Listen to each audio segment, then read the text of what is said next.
Welcome to the Skeptic Zone, the podcast from Australia for science and reason.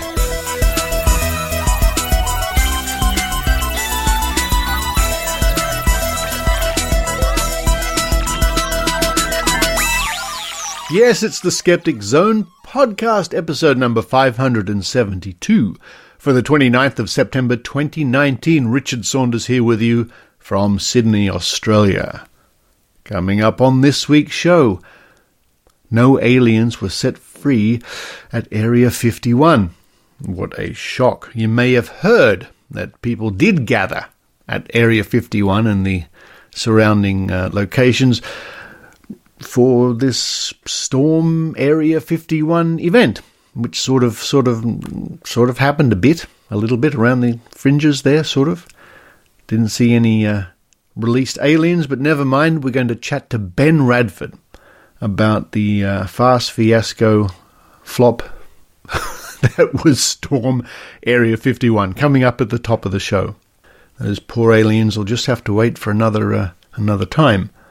After that, we talk about the Wallaby Award, now coming up this year at the Australian Skeptics National Convention, and I hope to see you there, will be the awarding of the Wallaby Award, or the Barry Williams Award for Skeptical Journalism. There is a cash prize attached to this award. If you are a journalist, or you know a journalist in Australia, you may be very interested in this award, and keep listening to find out how to apply. After that, we have the Raw Skeptic Heidi Robertson talking about a horse chiropractor. And not only that, it's a double whammy. It's a chiropractor who uses homeopathy on horses. It boggles the mind, folks. It boggles the mind. Find out more with Heidi Robertson. Then to round off the show, we have from the pages of The Skeptic, the journal from Australian Skeptics, not to be confused with any other magazine around the world with the word skeptic in it, an article called "Did We Say That? Creationists Farewell Some Old Friends." A particularly interesting article about the way that creationists have quietly let go of some of their strongest arguments, which weren't that strong in the first place, I guess. Now, if you're in Sydney in October, Thursday the 3rd of October, coming up very soon, come to Skeptics in the Pub. Australian Skeptics in the Pub at the Occidental Hotel, which is in York Street, Sydney, just near Wynyard train station. And the presentation will be by none other than Trish Han, who does the Trish and Chips segment on the Skeptic Zone from time to time. And her talk is Time Equals Brain, a New Dawn in Stroke Treatment. Trish Han, committee member of the Australian Skeptics Inc., will talk about the latest methods and discoveries in the treatment of strokes. Trish is a radiographer at the Royal Prince Alfred Hospital and is currently involved in clinical trials in this area.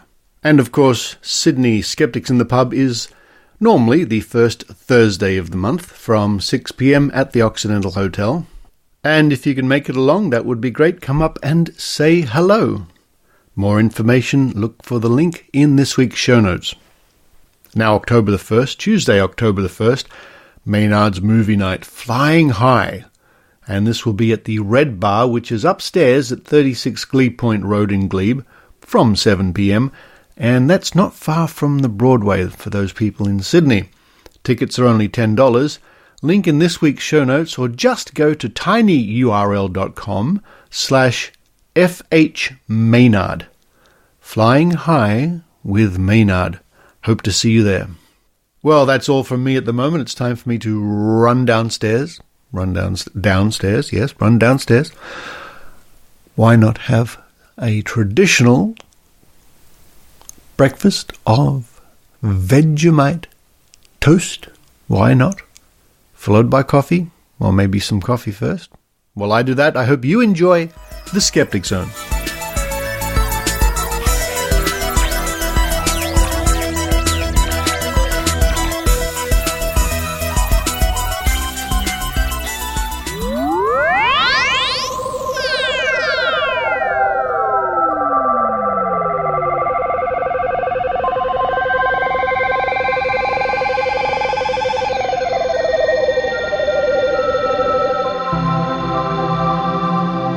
Joining me now all the way from beautiful, and I mean this, folks, because I've been there, Albuquerque, New Mexico, it's my old friend Ben Redford. Hello, Ben. Hello there, Richard.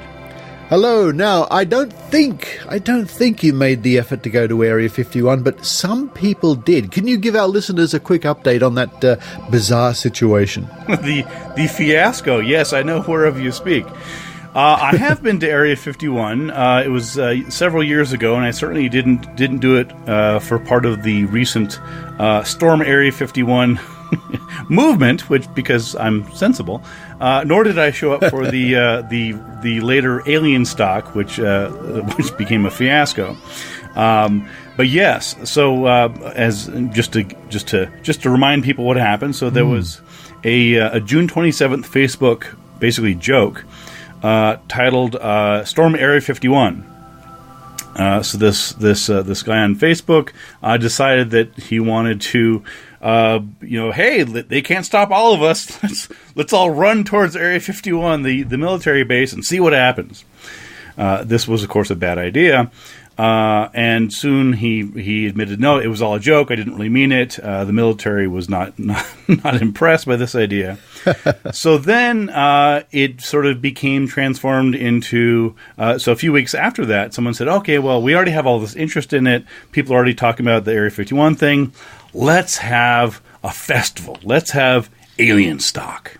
So that was supposed to happen in the small town of Rachel. And by small town, I mean tiny town. With a population of like under 100 or so. Wow. Yeah, small little place there. This fiasco, this disaster waiting to happen. So the thought was, well, again, we have all this interest in it. Why don't we, we're going to have a band, and we're going to have music, and there will be art, and it was supposed to be this whole production. Meanwhile, the town of Rachel and its inhabitants were very worried about this, because there's no infrastructure out there at all. There's one small place, a little restaurant place that has, I think, 10 rooms, a bit of an inn there. But basically, there's nothing out there. There's no way to feed or clothe or house that many people. So that also imploded. Quite spectacularly, actually. Apparently, allegedly, there are lawsuits going back and forth between the people of the town of Rachel and the initial people who were selling tickets for food trucks and things like that. So that all didn't happen. And then this is the plan C or D at this point. They eventually moved part of it to Las Vegas. Where there's lots of infrastructure in Vegas. There's showgirls, there's magicians, there's hotels, food, shelter, things like that. And apparently there was a much, much smaller festival there this past week. So I think it drew maybe a couple thousand people, but it was nothing like what was originally planned. Well, I'm just having a quick look now, because there are photographs online, folks, of the alien stock, and there's a little stage, a couple of people dancing. I look at some other photographs. Some people actually went to the trouble to dress up as, well, aliens or in spacesuits or something like that, I guess. And somebody said they went along just to take the selfies. Sure, and on some level, why wouldn't you, right? I mean, people love aliens, they love UFOs. The Roswell Festival held here in New Mexico in Roswell every year is a testament to that. So people love to dress up, they love to do something fun and, put on alien stuff. So, of course, they're going to pull the stuff out of their closets. Or it's possible that, of course, some people, dress like that every day. Possibly. So, so that was the people having a bit of fun, a dance with aliens and whatever. I mean, why not? Sounds like fun indeed. But this whole idea about storming Area 51, I think that was even a bigger flop, wasn't it? Yes, because keep in mind that Area 51, it's a military base, and it's a military installation, and they do various things there, including testing aircraft and things like that. In some cases, maybe munitions, and it is a restricted place. Whether or not they have alien bodies and crash saucer is an entirely different question. But yeah, so the military, of course, had to take some of this seriously. I mean, the military and the Pentagon, they do have people that read social media. Hopefully they're not just building a military infrastructure. They have people that are paying attention to this, and it came to their attention that this guy has this Storm Area 51 thing, and the military and the base there needed to be aware of that, and so they issued a statement that was, I would say, polite but firm. Yes, saying. Do not storm Area 51. Lethal force is authorized, and same thing with any military base. So, and I guarantee you that if you try to storm a military base in, say, Russia or France, well, yes, or England, that won't go well either. Not generally speaking, not a very good idea. But I also noticed from the headlines that not much happened, but 2 people were arrested for doing silly things. Yes, apparently there were a couple alcohol-fueled arrests, which is sort of a slow day around here. I don't know about Rachel, but I mean that's pretty low turnout. And apparently, I heard that some sex workers up in that part of Nevada where prostitution is legal, they were apparently hoping for a dramatic increase in clients that sadly for them did not materialize. This story just gets stranger and stranger, Ben. It does. Oh, well, look, there we are, folks. There's a quick wrap-up from Ben Redford. The idea is if you want to go to Area 51 for a bit of fun, wear a funny costume and dance with aliens, why not? I mean, if you can get away with it, take your own caravan, I would suggest. But the idea of trying to storm the military base to look for probably non-existent aliens is not one of the best ideas ever conceived. Exactly. Well, Ben, how can people catch up with what you're up to? Well, people, of course, can find me on my podcast, Squaring the Strange. We recently celebrated our 100th or 101st, actually, episode, so that's kind of cool. Yes, that's right.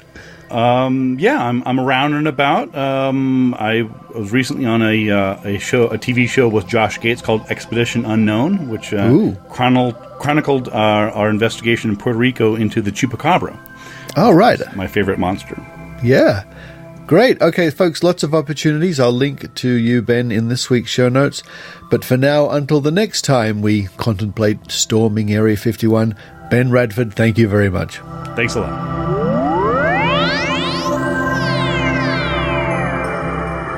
Hey, fellow skeptics. Ben Redford here. With Celestia Ward. Your friendly host of Squaring the Strange. A podcast that looks at topics ranging from legends, panics, and cryptids. To media myths, psychology, and folklore. Breaking things down and picking things apart. As we skeptics do. We bring a few different perspectives on things. Celestia, for example, is a witty cartoonist. And Ben is a brilliant writer and longtime skeptical investigator. We don't always agree. But we have fun trying. And we learn new things. Join us for new topics every week or two. Or browse our backlog of evergreen episodes. Available on iTunes and all your podcast feeding troughs. Squaring the Strange. Take care, strangers. Bye-bye.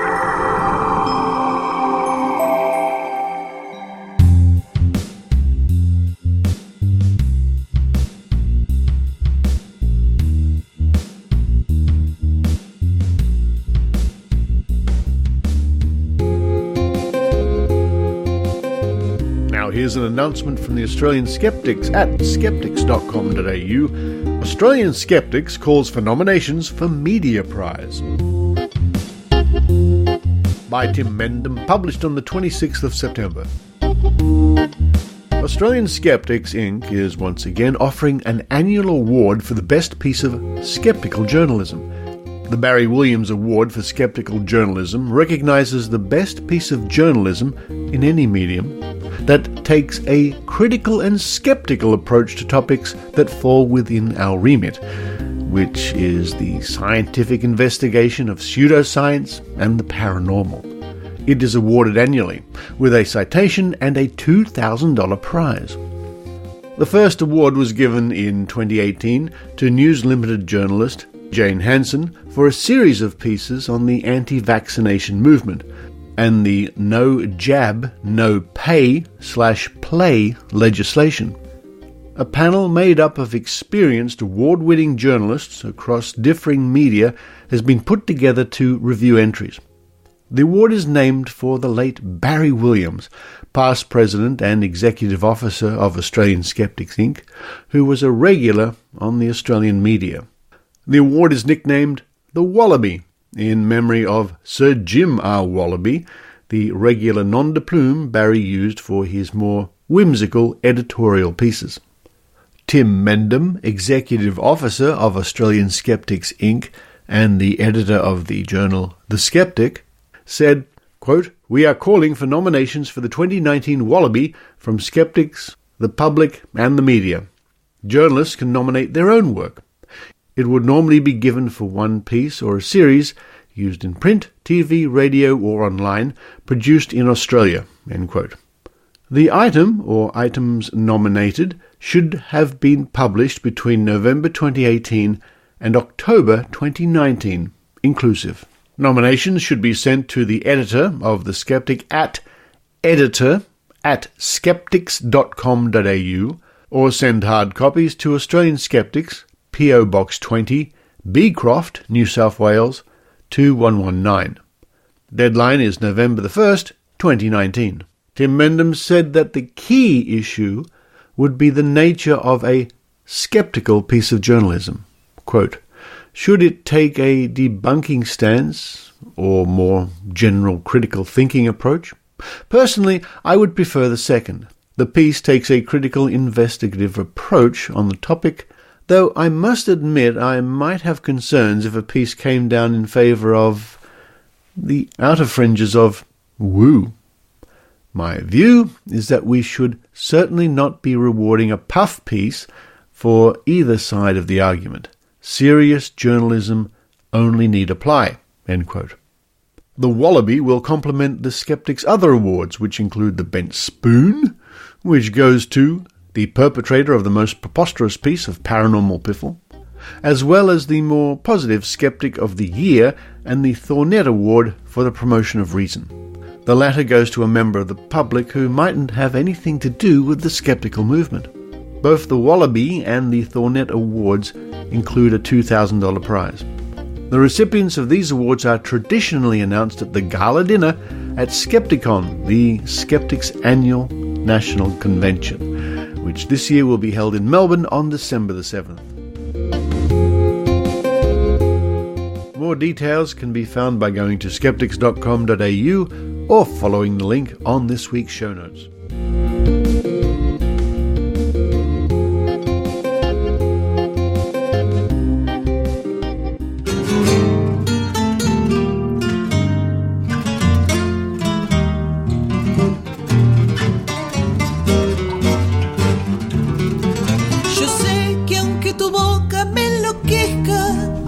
Hola, les habla Paula desde la hermosa ciudad de Buenos Aires, en Argentina. Cuando escuchamos podcasts, escuchamos los mismos que escucha todo el mundo, como The Skeptic Zone. Ojalá puedan venir a visitarnos algún día.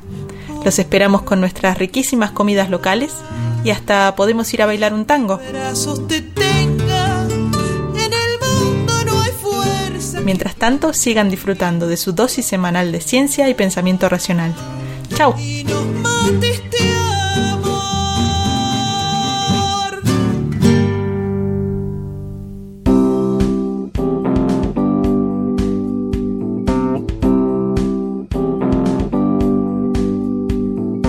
It's the Raw Skeptic Report with Heidi Robertson.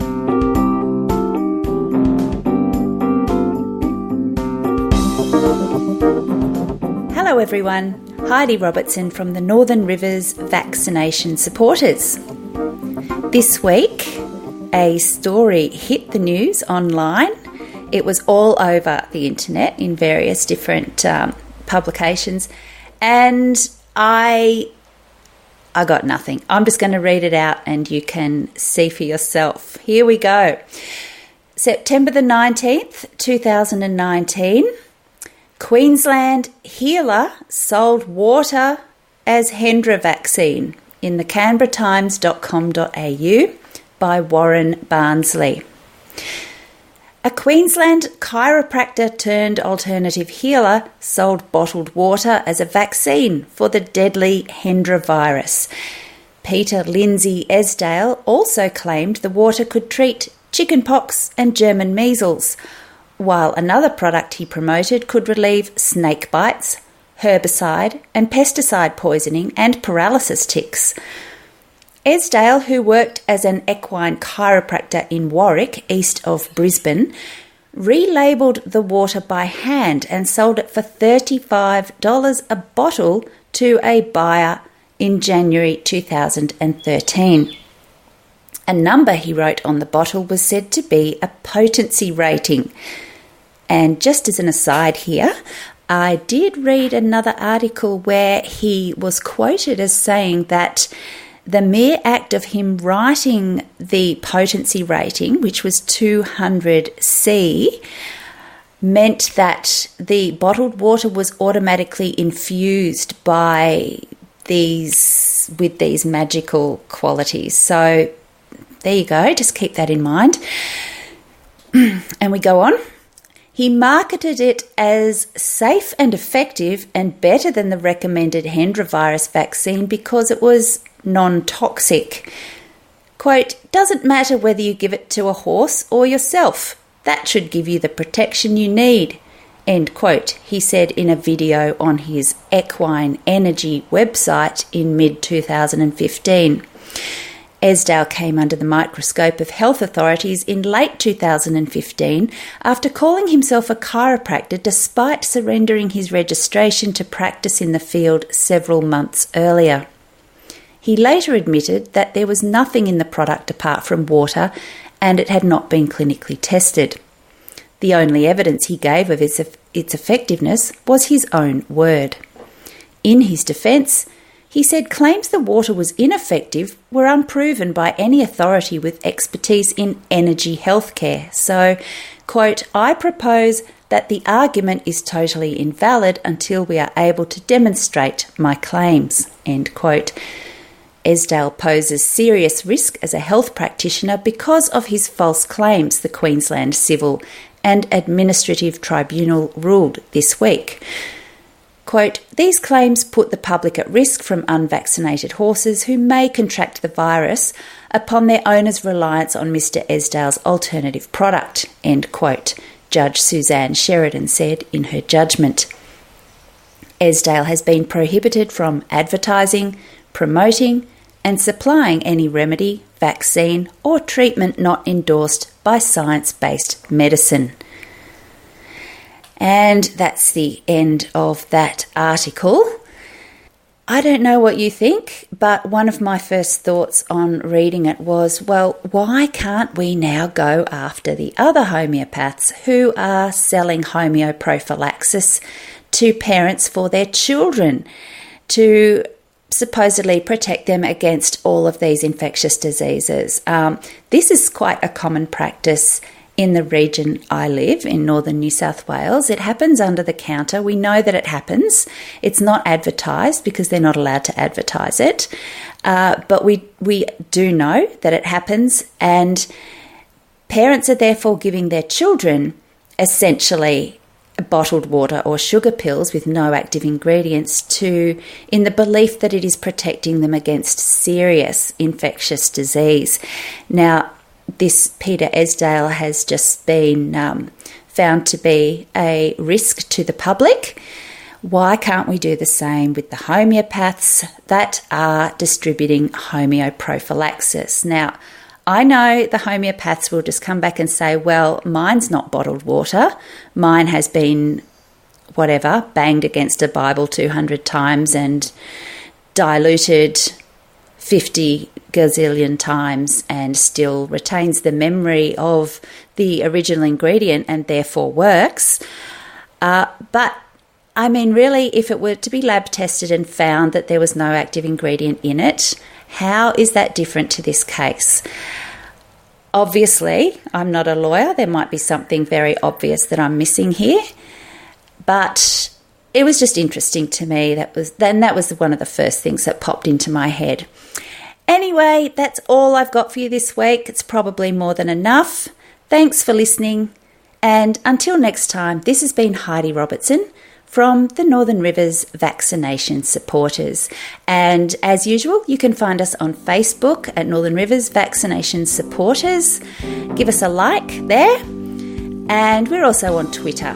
NRVAX, that's VAX Supporters on Twitter. Okay, till next time. Bye-bye.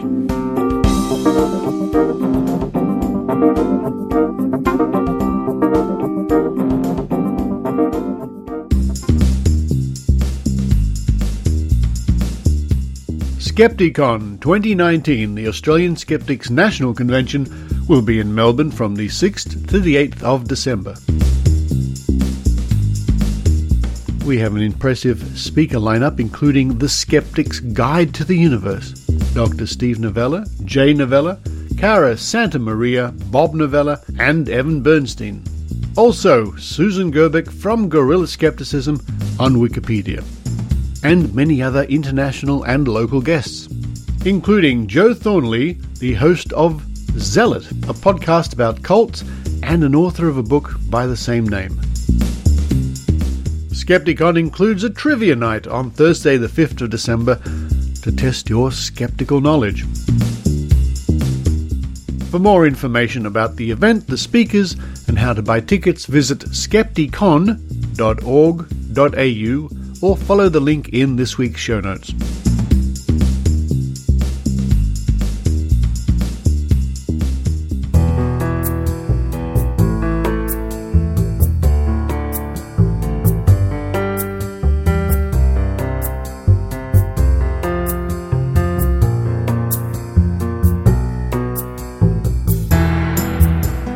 Now it's time to dive once again into the pages of The Skeptic, the journal from Australian Skeptics, and cover a topic we hardly ever mention anymore on the Skeptic Zone. One of those golden oldies from the past. It's still around, but in Australia it's really been pushed to the background and certainly on the back burner of skepticism.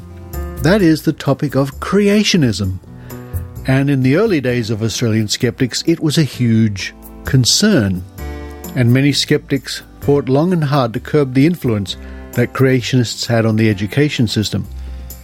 So we go back to volume 23, number 1, from 2003, on page 11. The story, the report. Did we say that? Creationists farewell some old friends, by Brian Baxter. Push dogma masquerading as science, and you run the risk of looking ridiculous. A cautionary tale. Imagine for a moment that you were the possessor of an infallible science textbook. Imagine further that you could contact the infallible author of this textbook at any time and receive guidance as to the book's correct interpretation. With a system like this in place, you'd be pretty right, wouldn't you? I mean, you wouldn't keep putting your foot in it, blundering along all over the place and having to post long lists of your egregious errors on your internet site. Now, would you? Answers in Genesis, AIG, Australia's major creationist organisation, has such a textbook. It's called the Bible, and its omniscient author is readily contactable through the medium of prayer. Now, everyone knows that God wouldn't steer you wrong, so why does AIG need a web page like www.answersingenesis.org/home/area/faq/don't_use.asp? This page contains an ever-expanding list of creationist arguments which AIG feels have passed their use-by date.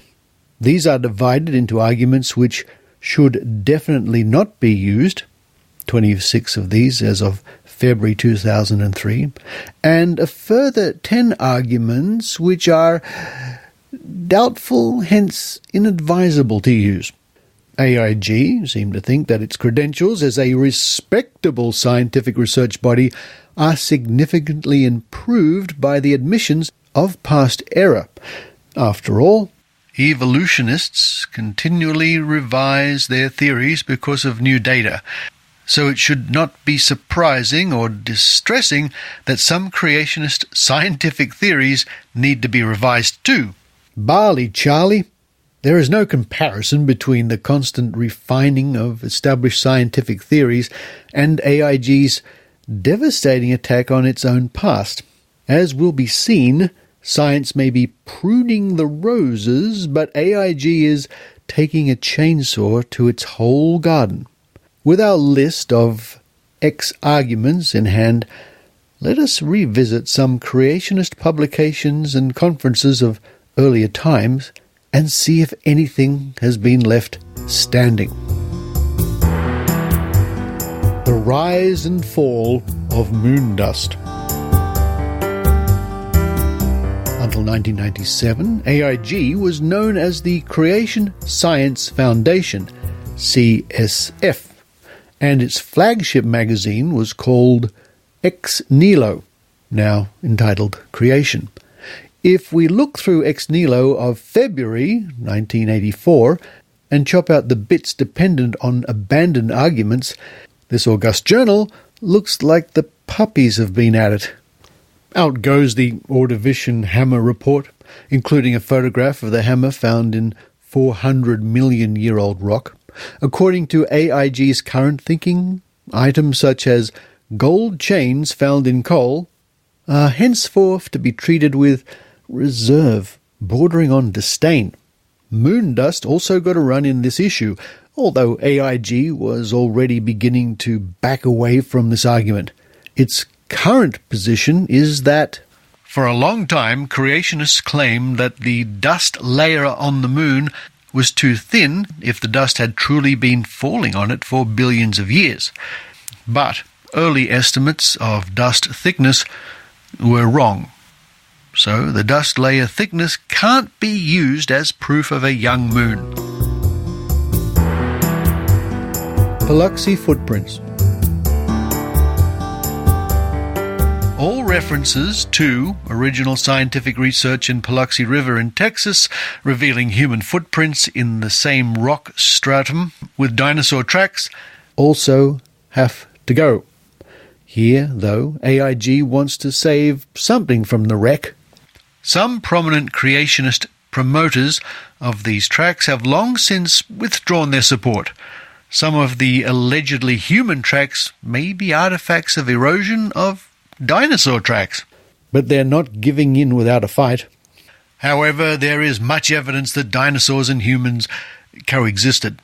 AIG now regards as officially doubtful the proposition that the speed of light has decreased over time. See decay. In that case, they will also have to turf out Andrew Snelling's blatant acceptance of Barry Setterfield's work in this area. That there is still a systematic pattern to the radiometric dates coinciding with the observed sequence of rock units that has been explained by Setterfield as due to the decay in the speed of light.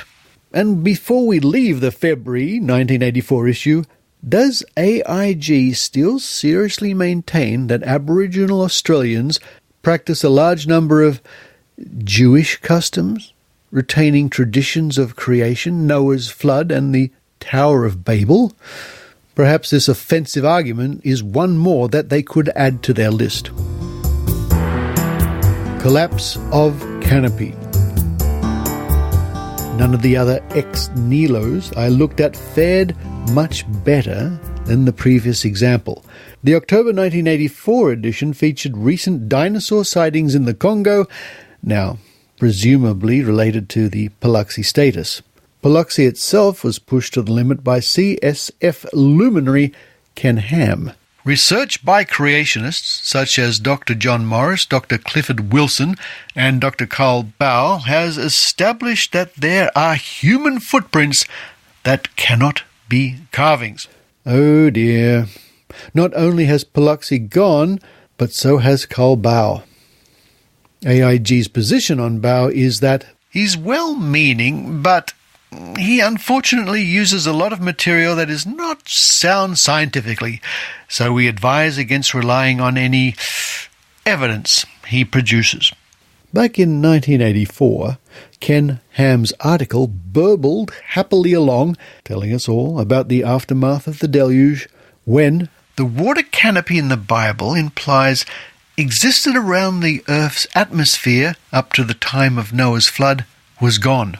Sorry, Ken, but the water canopy argument has now been classified as doubtful, hence inadvisable to use, which rather undermines your entire position.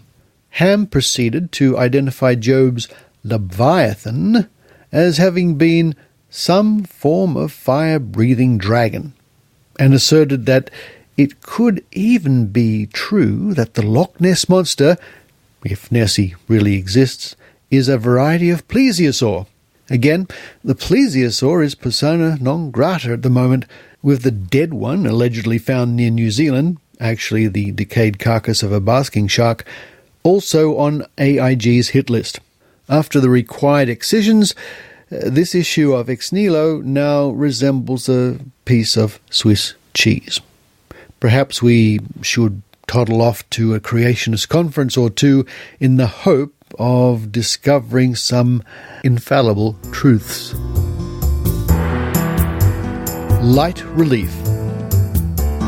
We might skip the Creation Science Weekend held at Mossvale in June 1983, centering as it did on the work of Barry Setterfield, now on the nose, but then the brilliant astronomer, physicist, full-time Christian worker who is responsible for what is possibly the most sensational research discovery in the whole Bible science field, i.e. the slowing of the speed of light.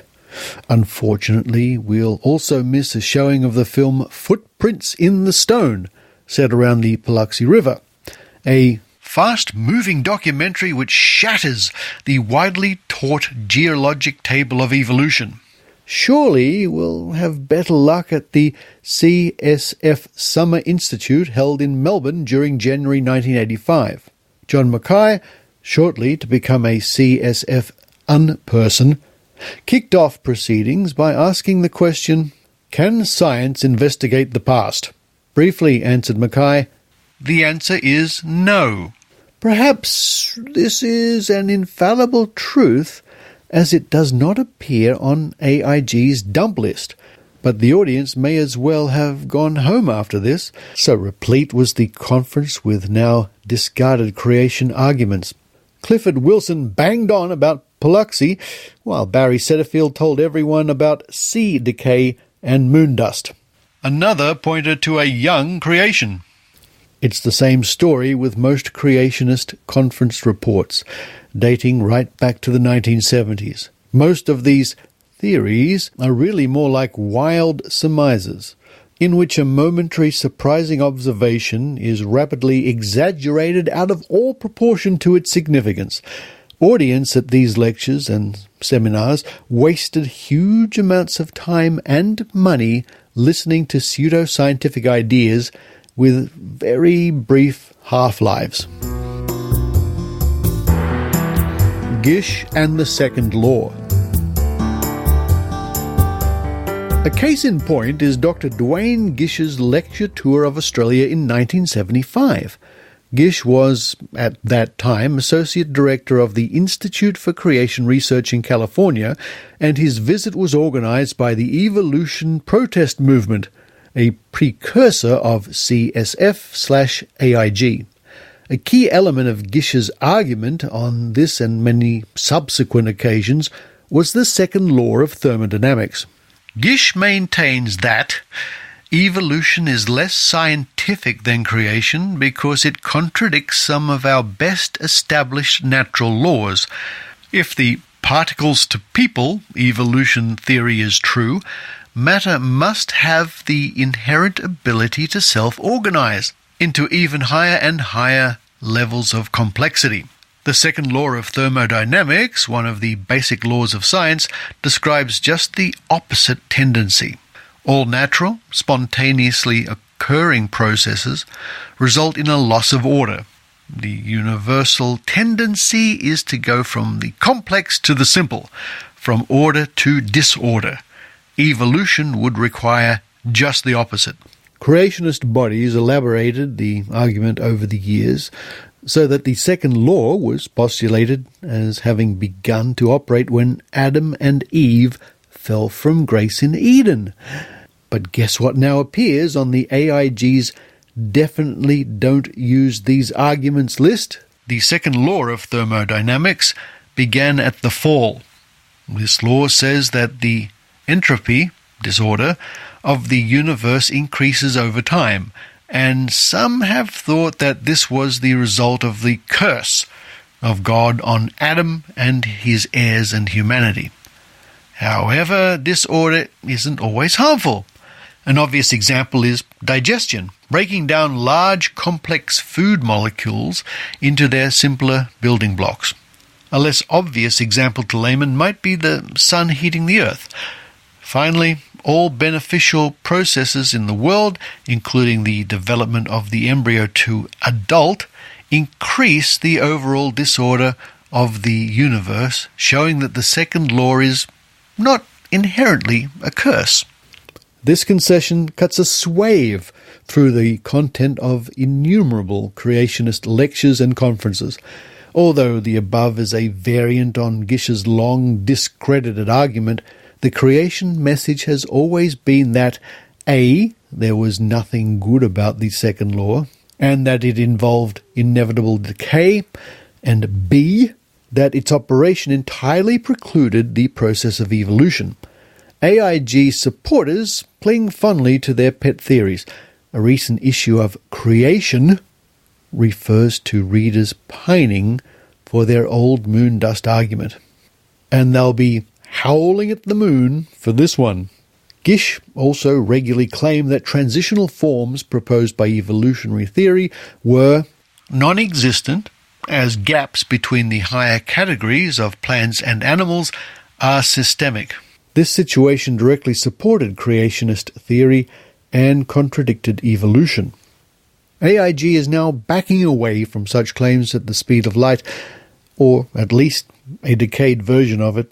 There are no transitional forms is now defunct. Since there are candidates, even though they are highly dubious, we should say instead, while Darwin predicted that the fossil record would show numerous transitional fossils, even 140 years later, all we have are a handful of disputed examples. From an historical point of view, and despite the qualifications attached to it, I would class this as a major retreat by AIG. Over recent years, it has been most interesting to observe this group gradually incorporate the language of evolution into its ideology. It may come as a surprise to some skeptics to learn that creationists accept natural selection as an important part of creation fall framework, that new species have been observed to form, and that in some situations beneficial mutations do occur. Despite the spin which AIG imparts to statements like these, one wonders how much more ground they can yield without attracting charges of apostasy from sterner souls within their movement. Conclusion. Since creationism is a pseudoscience, it should come as no surprise to learn that most of AIG's ideas are wrong.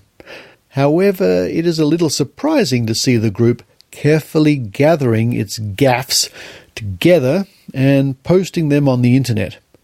Writing in the unrelated field of Holocaust studies, Robert Jan van Pelt has drawn attention to the craze positivism of believers in the no Holocaust theory. The assumption that the discovery of one little crack will bring the whole building down is the fundamental fallacy of Holocaust denial. Creationists, too, seek little cracks in the structure of evolution which ultimately form the basis of blooper lists like the one I have looked at here. Still, they shouldn't have to worry for too much longer. Harking back to 1986, we have it on the authority of Professor John Rendell Short, a former chairman of CSF, that it is now clear that on the scientific level, the theory of evolution is rapidly losing ground. Some non-creationists predict that it will be abandoned within 20 years. So that'll be 3 years to go then. And that was Did We Say That? Creationists Farewell, Some Old Friends, written by Brian Baxter, and you can find that on page 11 of volume 23, number 1 of The Skeptic, the journal from Australian Skeptics, free to download at www.skeptics.com.au.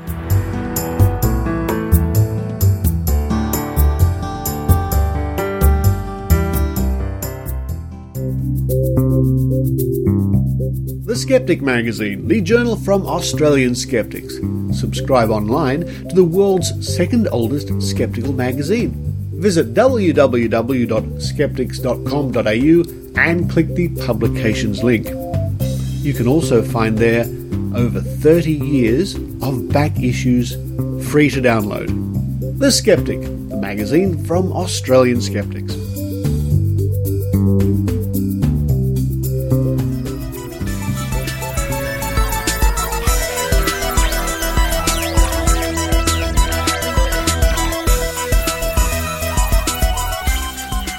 Thank you for listening to The Skeptic Zone, and again I hope to see you at those events I mentioned. Maynard Movie Night on the 1st of October here in Sydney in Glebe, and Skeptics in the Pub with Trish Han on the first Thursday of October at the Occidental Hotel in Sydney. Thank you to those people who keep supporting the show via Patreon, and thank you to my new Patreons in the last week or week or two. Thank you very much. Every bit helps to keep the Skeptic Zone running, going, on the air, in your ears, on the interwebs, something like that. Thanks to the generosity and continuing support of you people who do... What's that? Now I'm back in Australia. There's some weird birds chirping outside the window. It's thanks to the generosity of people who do contribute. I was able to buy some very nice new recording equipment, which I'll be putting to good use, I hope, at the Australian Skeptics Convention in Melbourne. That's going to be an exciting time, and I think the good people in Melbourne are arranging for Maynard and I to have an area, a room for podcast interviews. Hey, if you're coming along, you might end up being interviewed. You probably will. There's a good chance of that, actually. But for this week, this is Richard Saunders signing off from Sydney, Australia. You've been listening to the Skeptic Zone podcast. Please visit our website at www.skepticzone.tv for show notes, contacts, and to access the back catalogue of episodes going back to 2008. You can follow the Skeptic Zone podcast on Twitter at Skeptic Zone, visit our Facebook page, or leave a review on iTunes. You can also support the Skeptic Zone via Patreon or PayPal. The Skeptic Zone podcast is an independent production. The views and opinions expressed on the Skeptic Zone are not necessarily those of Australian Skeptics or any other skeptical organisation.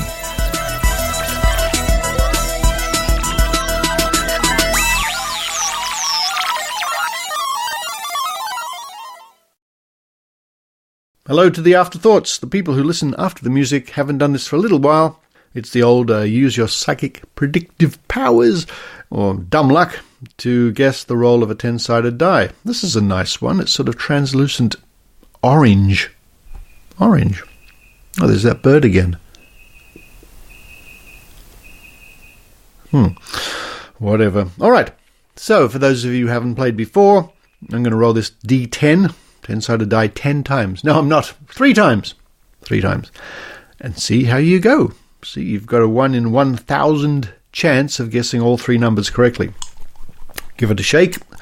Think of the first number from 1 to 10. Think. Have your prediction. Here it comes. And the first number is 3.